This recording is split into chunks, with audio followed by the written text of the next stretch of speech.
Olá, bem-vindos e bem-vindas. Saber Viver é um programa para seu envelhecimento, para sua velhice e para seu longeviver satisfatório. Hoje nós temos a honra e o prazer de trazer mais uma vez, a terceira vez, na verdade, o nosso amigo professor Jefferson Perereca. Seja bem-vindo, professor Jefferson Perereca, professor de Educação Física, gerontologista e agora médico veterinário. Quase me formando. Mas Perereca Vai ficar. vai ser Perereca Pet. Pet. Para os pets. Por que esse nome? Esse nome não é um apelido, já é uma marca. É uma marca, é uma identidade. Perereca, nos fale aí. Professor, muito obrigado mais uma vez pelo convite. Estou muito lisonjeado aqui nessa nossa militância da gerontologia. Mas, enfim, respondendo a pergunta, Perereca, é muito fácil responder. Eu, quando tinha 9 anos de idade, estudava numa escola estadual lá no Itubenses, e eu sempre fui pequeno e raquítico. E aí, as nossas brincadeiras no recreio, né? Na minha época era recreio, a gente brincava de luta. E aí, eu brincando com um amigo, com um coleguinha, mais alto que eu, tive que pular, saltar para acertar o colega. E o que estava nas minhas costas, lá atrás, eita, o Jefferson pulando parece uma perereca. E daí, desse dia até hoje, ficou Perereca. Eu costumo dizer que meu nome é Perereca, meu apelido é Jefferson. Então foi a partir de um desafio que ganhou esse volume todo e hoje é o nosso amigo Perereca, gerontologista. A gerontologia, como foi que despertou para você? Professor, a gerontologia, ela me despertou através não foi de um trabalho que a gente tinha no Benedito Bentes, né, muitos anos atrás. E, assim, eu via, assim, um pouco da necessidade de movimentar a terceira idade naquele momento, naquele ano, acho que 2010, por aí. Mas também eu tive a oportunidade de lhe conhecer num trabalho que eu fazia lá, acho que era Mangabeiras, e aí tive a oportunidade de lhe conhecer e você me colocar nessa trilha, nessa caminhada da gerontologia. E aí eu engrenei e levei a sério, e aí fui estudar gerontologia, essa primeira turma, né, do SESMAC, tem também sou muito grato ao professor Felipe, que você conhece.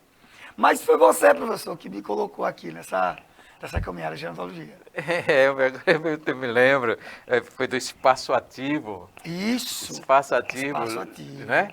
Espaço Ativo foi, só para a gente lembrar, saudosismo, foi o primeiro espaço, casa de repouso, privado, não foi estadual nem municipal, não foi governamental, daqui de Alagoas. Que tínhamos professor de educação física, tínhamos nutricionista, era um negócio de cinema. Era um negócio de cinema. E aí, o nosso professor, Jefferson Perereca, tomou gosto, quis se aprofundar na questão do envelhecimento da velhice, que ali foi uma escola, né? Ali foi uma escola. Foi uma escola. Ali era uma escola, né? Foi, assim, o pontapé inicial para de fato, eu entender e conhecer e me aprofundar na área da gerontologia. Ele foi um pontapé, foi uma escola e o aprendizado foi imenso. Dessa aprendizagem, o que você analisa, extrai do panorama do segmento idoso hoje em Alagoas, em Maceió? Professor, daquela época para cá, acho que nós melhoramos um pouco, porque nós temos temos pessoas ainda que olham para esse contexto da gerontologia. Mas eu vejo também um panorama promissor, porém desafiador. Assim, o olhar para a gerontologia, o olhar para o idoso, ele está muito acanhado, muito restrito, e eu vou falar aqui até diminuto em relação à população que nós temos. Quer dizer, a gente Idoso. tem consumidor, mas não tem aí, profissionais. Profissionais. Não tem olhares. Não tem olhares, porque assim, nós temos mais de 3 milhões de habitantes de Alagoas e temos aí um pouco mais de 400 mil idosos no estado de Alagoas. Nós devemos ter mais ou menos especialistas em gerontologia, eu acho que mais ou menos 200 gerontologistas aqui no estado. Eu digo porque teve turma no SESMAC, teve 3 turmas na UFAL, teve turma na Unicisal, entendeu? Formando tudo também com os técnicos em gerontologia. Eu acho que a gente deve ter uns 200 profissionais em gerontologia. Mas a situação do geriatra, meu amigo, é pior. É muito pior. É muito pior. A gente não deve ter mais de 25, ou mais ou menos 25 geriatras no estado. Olhe lá. E se a gente for para odontogeriatra, é um odontólogo com especialização em geriatria, não é o odontólogo clínico geral, não sei se é o que se chama clínico geral, não. Porque tem muitos odontólogos que trabalham com pessoas, fazem trabalho, né? Odontológico com pessoas idosas. Eu estou falando do especializado em odontogeriatria. Temos 2 pessoas aqui só. Nós tínhamos o doutor Adelmo, que foi o primeiro odontogeriatra aqui do estado, infelizmente faleceu há poucos anos atrás, e temos 2 odontogeriatras. Eu não me lembro do nome delas agora, mas a você, meu telespectador, vou dizer, vamos com certeza em 2026 trazer uma para a gente conversar aqui sobre, olha, sorriso. É muito interessante. Sorriso. Mas, professor, vamos lá. O senhor é aliado à gerontologia crítica. Sim. E no estado e no nosso município de Maceió, a gente tem os fundos do idoso, que é uma ferramenta, claro, para as políticas públicas importantíssima. Como gerontologista crítico, como é que você analisa o travamento, engessamento dos 2 fundos, do idoso municipal e fundo do idoso estadual aqui no estado? Primeiro a gente vê uma burocracia que eu já aponto que desnecessária, porque é uma lei que foi aprovada agora, em abril de 2025 a estadual. Né? E tem aí esse entrave de recursos, mas isso já vem se arrastando ao longo de anos. E até a gente ter criado um fundo do idoso em 2025... Estamos primitivos. Nós estamos travados, engessados. Até para criar. Para criar.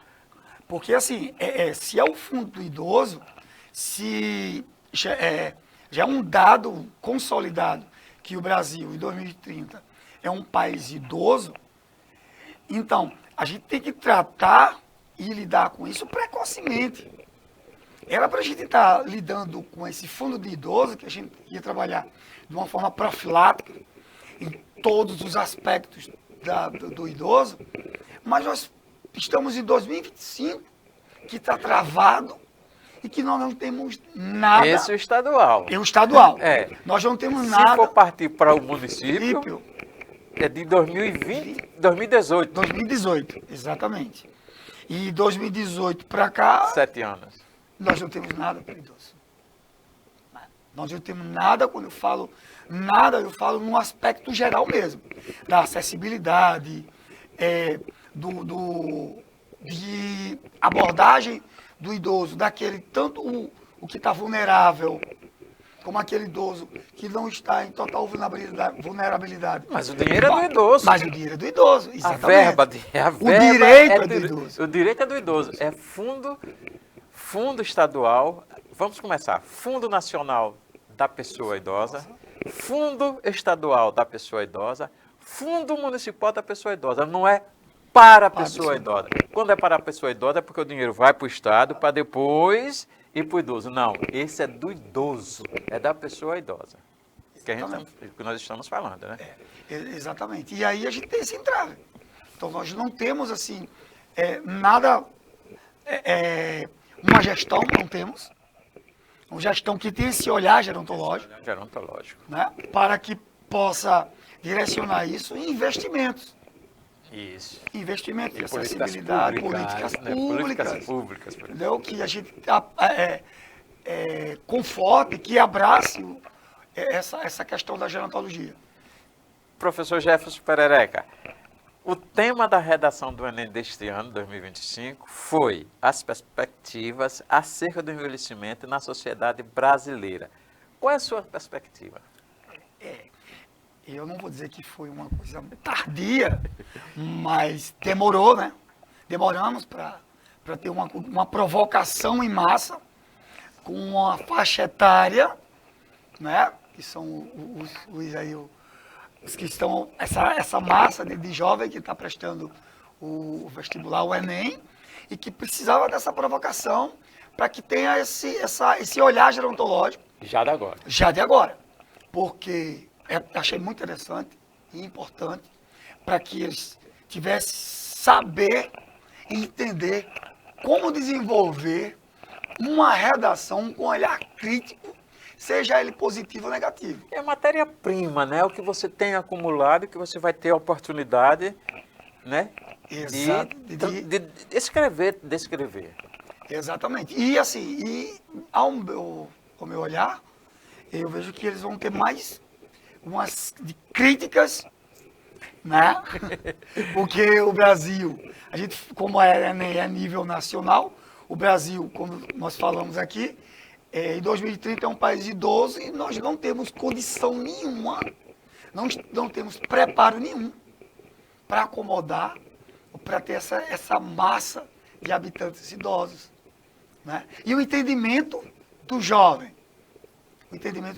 para com o idoso. Né? E o jovem que você vive, aí é que é o pior, né? Exatamente. O jovem que você está compartilhando intrafamiliarmente, né?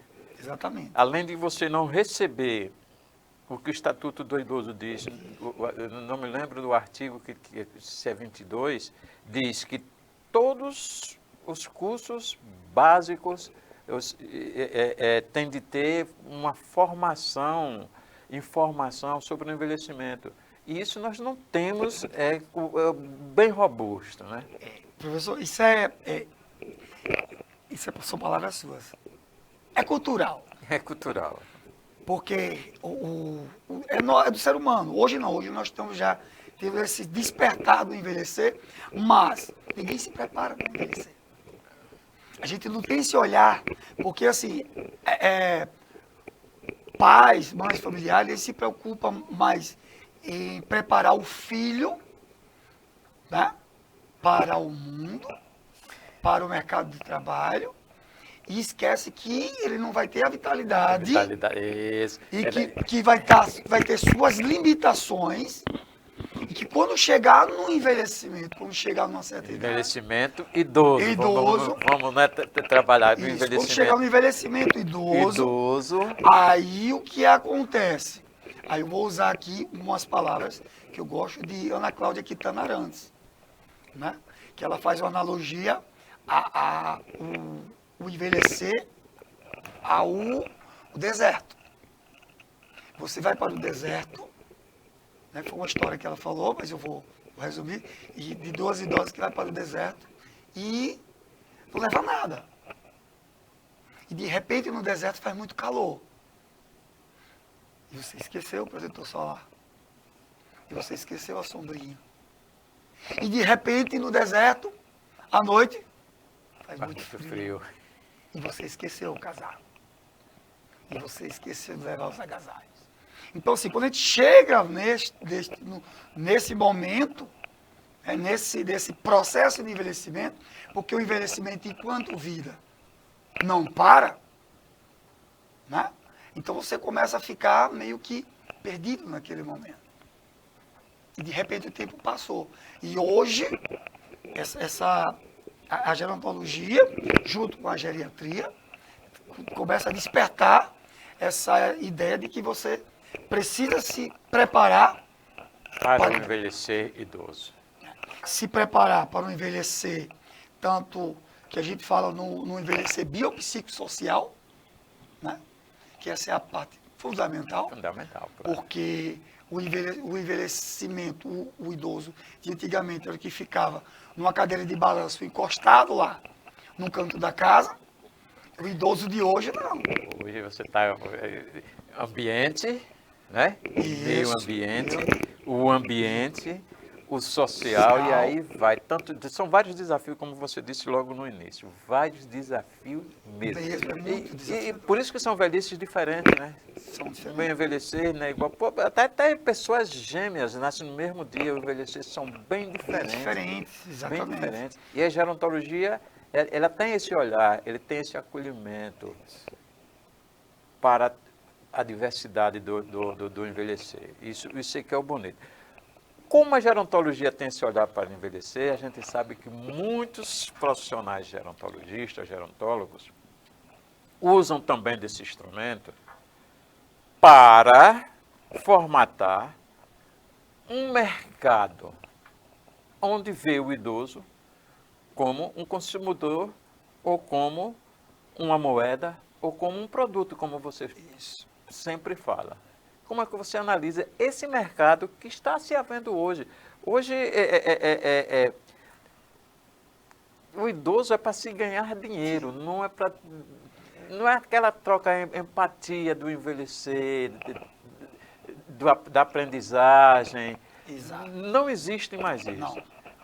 Não existe você se aproximar, ter uma empatia com o idoso para você ter essa troca de experiência. Mas, sim, para você conquistá-lo para servir para a sua sustentação financeira, principalmente. Exatamente. Muitos profissionais estão fazendo isso e eu fico muito preocupado. Não é que você vai fazer lá tudo voluntário não, Exato. meu amigo. Não estou pedindo para você ser voluntário, não. É preciso que você seja profissional. Você é um profissional de educação física, você vai fazer uma atividade física com o idoso, onde você vai fazer reabilitação ou uma intervenção fisiológica, mas também você vai estar debatendo, até brigando, como dizem, vamos dizer uma palavra mais bruta, brigando pela dignidade, pelos direitos da pessoa idosa. Não só você chegar lá e passar uma receita, ou passar uma conduta e vender o dinheiro e estamos lá. Precisamos ser mais gerontólogos e gerontologistas, mesmo de verdade, ser ativista e ser militante. Aí, como é que você vê esse mercado? Professor, é muito interessante com a pessoa idosa, né? E eu tenho essa minha fala de o idoso ser um produto. E o idoso, a partir do momento que ele se aposenta, vem um avalanche, um tsunami de ofertas. E prometendo coisas milagrosas, né? Sempre tem coisas que o idoso ele é um produto em todos os aspectos. Mas eu vou pegar aqui um gancho da minha área, da educação física. E eu vou fazer uma crítica, não só na educação física, que é a profissão que eu atuo hoje, há alguns anos, que eu vou voltar para o idoso, que assim, nós, educadores físicos, e assim eu posso falar em alguns outros ofícios profissionais, nós não aprendemos a vender ainda, de fato, o nosso produto, que é o exercício físico, como essencial para o idoso. Qual maneira? A atividade física hoje, de alguns anos para cá, nós estávamos ali um lance ali mais de olhar para a saúde, de bem-estar, e agora veio esse boom, essa avalanche da estética, do emagrecimento, enfim. Então, o que é que a gente não consegue ainda se tocar em vender, que é o que eu falo para os meus idosos? A atividade física, ela tem tudo que você se propõe a conseguir através de atividade física, tudo é secundário à atividade física. E as pessoas hoje estão fazendo o contrário. Querem coisas primárias à atividade física, tipo emagrecer. Primeiro quer emagrecer para praticar atividade física. Então já está no sentido contrário da coisa.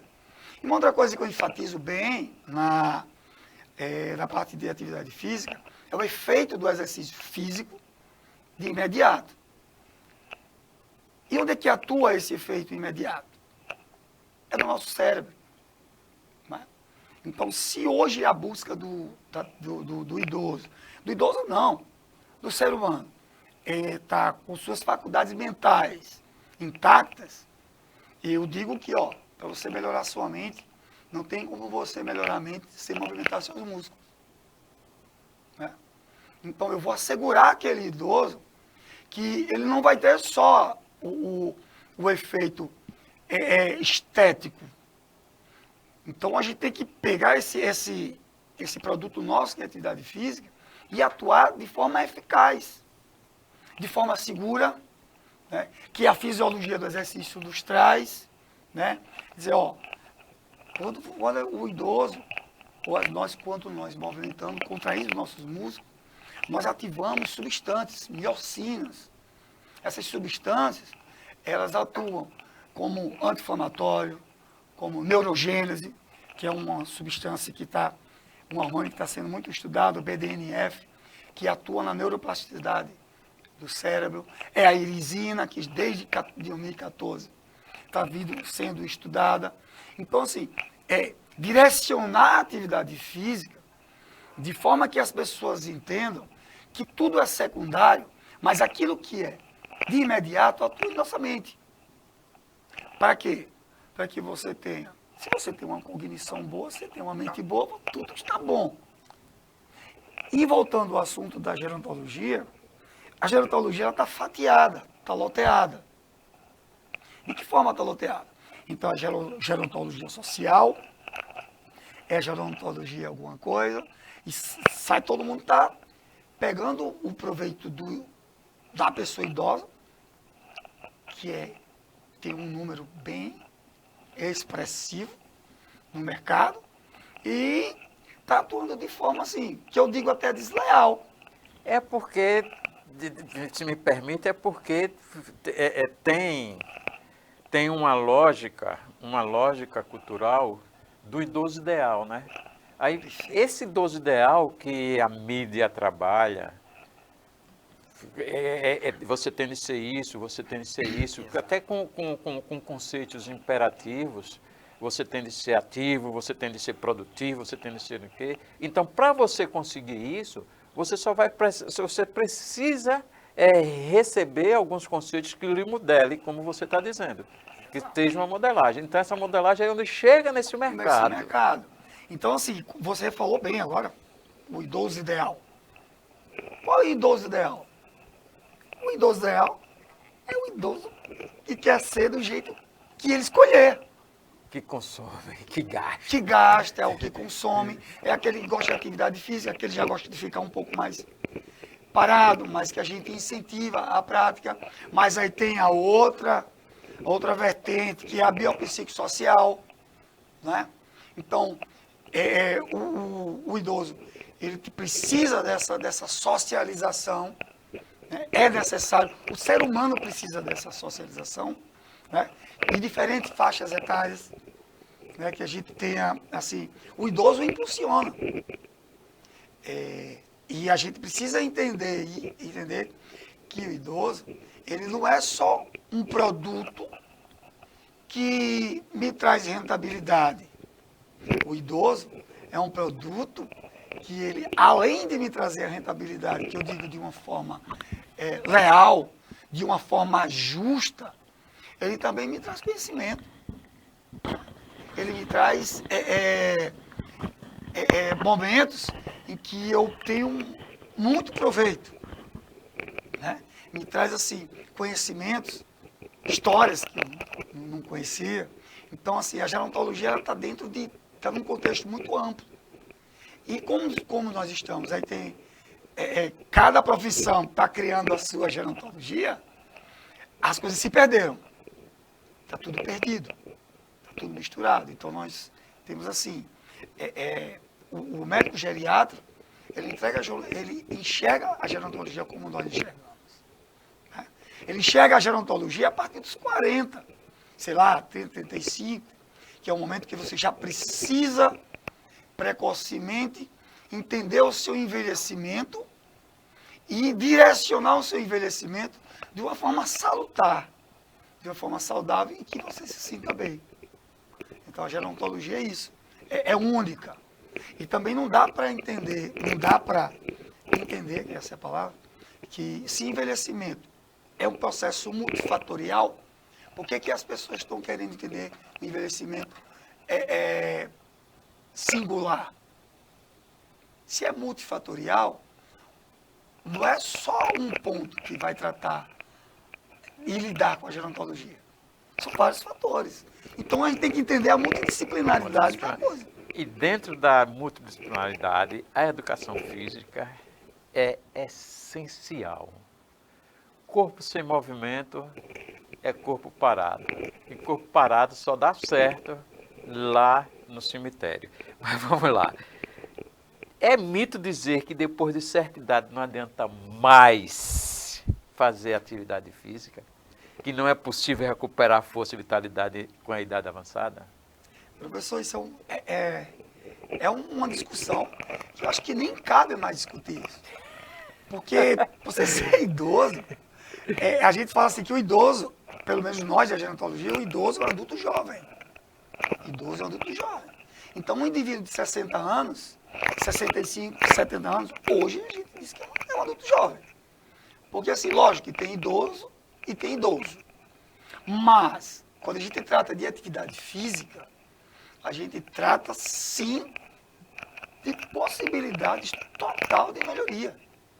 Porque se a gente tem um organismo vivo, que está ali sendo submetido à atividade física, seja ela qual que seja, uma caminhada, uma pedalada, uma natação.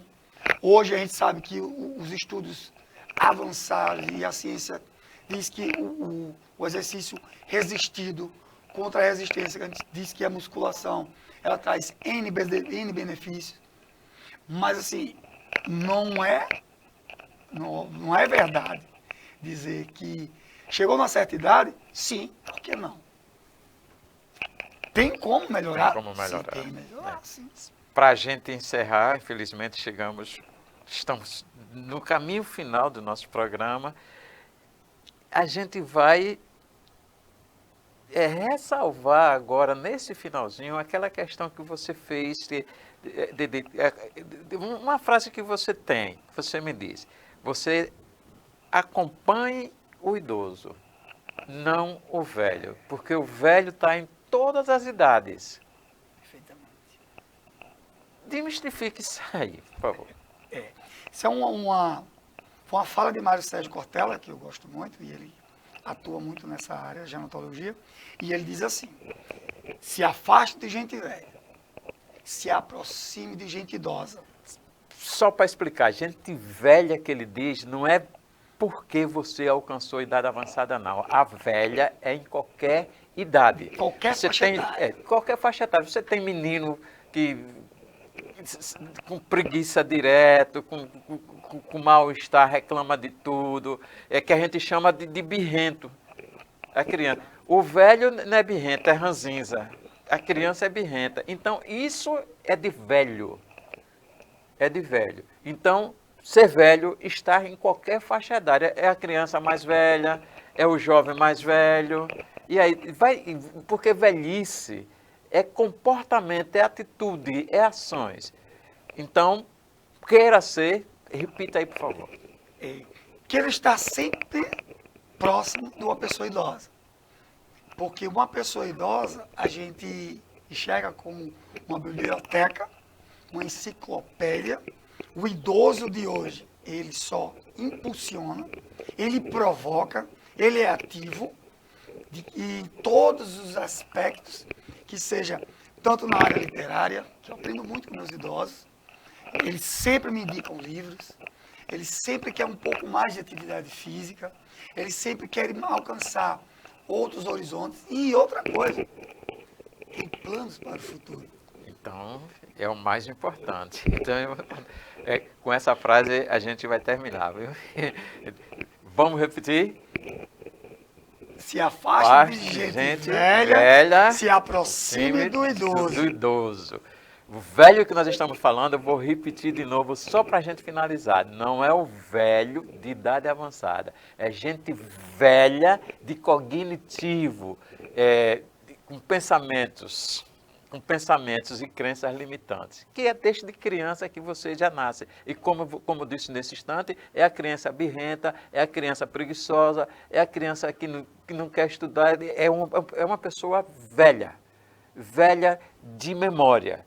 É um jovem que não quer estudar, é um velho que não se interessa, um jovem que não se interessa para nada, é um velho de memória, de cognição. E tem o velho também de cognição velha e de sedentarismo e de outras características. Então, o certo é você se acompanhar, é o certo de você acompanhar o idoso. E assim a gente termina nosso programa Saber Viver 60 Mais com o professor Jefferson Perereca. Muito obrigado mais uma vez. Obrigado quem diz a gente. Obrigado a você também, meu telespectador, por estar com a gente com mais um programa Saber Viver 60 Mais. Olha, só para não esquecer, se você quiser rever este programa e outros, você vai lá no YouTube, @TV Assembleia AL ou aquele A assim, né? Programa Saber Viver 60 mais escrito, não é o maisinho. Programa Saber Viver 60 Mais. Muito obrigado pela sua companhia. Até mais.